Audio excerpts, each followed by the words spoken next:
is a perfect opportunity for the Minister of Economic Development, the member for Castries Southeast, to provide answers to the burning questions surrounding the construction of the St. Jude Hospital. I'll give you an example. How does he explain that the preparation of foundation works, the clearing of the site for St. Jude, cost $9 million when the Ministry of Infrastructure put the cost at $4 million? How does he explain it? Why would such a major project costing ultimately over $100 million go only to the chairman of the DCA for approval? Mr. Speaker, why is this happening, Mr. Speaker? Yes, go ahead. Mr. Speaker, the member is making statements here that cannot be substantiated.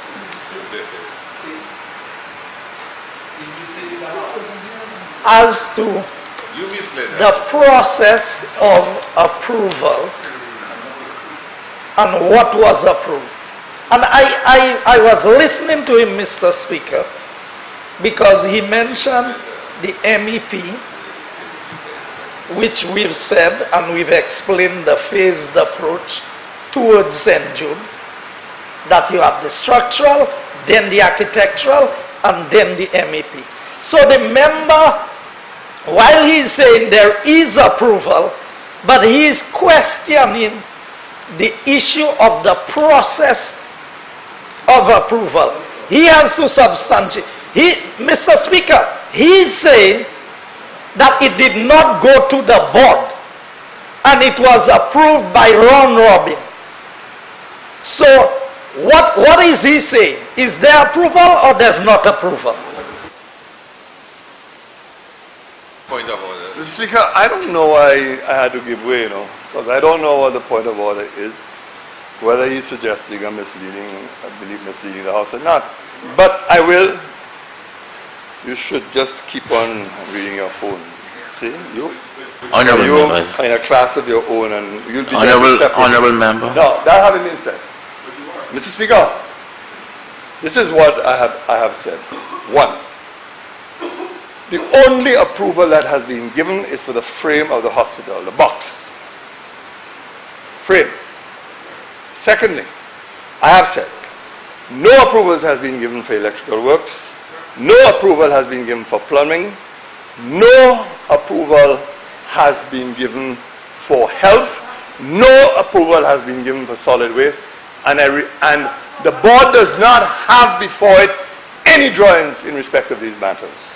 That's the point I'm making, Mr. Speaker. So we have building a hospital, and the only approval is for a structural frame, but no approvals for what the interior, how you run wire, how you run electricity, how you run plumbing.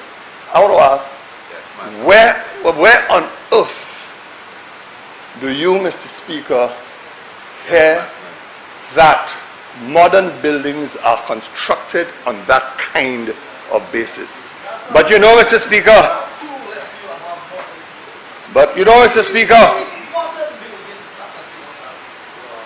yes, without approvals.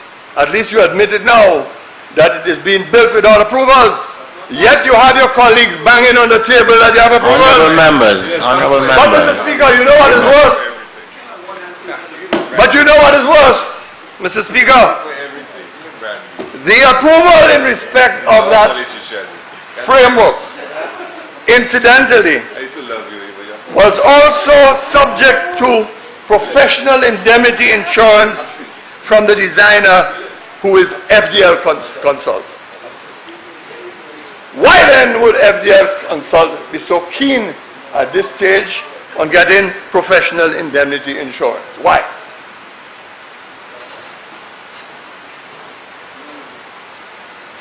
But Mr. Speaker, there's a deeper problem.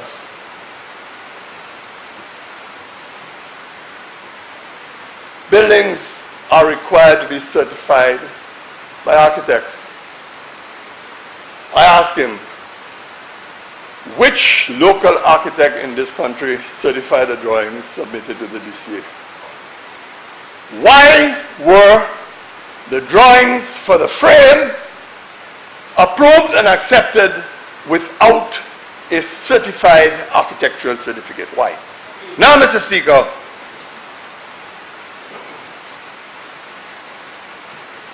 some months ago, Mr. Speaker, the Treasury held back on payments, asking questions on accountability for the manner of procurement of goods and services. The member for Castries, Saudis, was very irritated, very annoyed, very angry. And in fact, hold on. And in fact, Mr. Speaker, it was the subject of a conversation of question and reply on a talk show host about the payments that are being withheld by the Treasury. So you see, you're starting to get agitated already, that one. At the heart of the issue was a payment to Total Construction Supplies, a company owned by one Mr. Timothy MANGAL, the former chairman of the National Housing Corporation and still a government senator. Today, Mr. Speaker, Total Construction Supplies has been paid $7,039,384.90. $4,692,881.25 in September last year, and $2,346,503.75 in November also of last year. A further payment of $2,346,513.75 was due for payment this week, but for some reason it was mysteriously cancelled. The payments did not come through. Now these are public funds, Mr. Speaker, paid from the consolidated fund, and therefore one has every reason to inquire. Tell me something, Mr. Speaker. Tell me, Mr. Speaker, doesn't these transactions mean that Total Construction Supplies have a contract to supply goods and services to the government of St. Lucia? Doesn't it mean that? Contracts have a potential value of over $9 million to date. Tell me, Mr. Speaker, since a contract exists for the supply of materials, doesn't Mr. Mangal have a duty to inform the legislature that he has contracts with the government of St. Lucia so as to avoid potential conflict of interest? Does he have a duty, Mr. Speaker?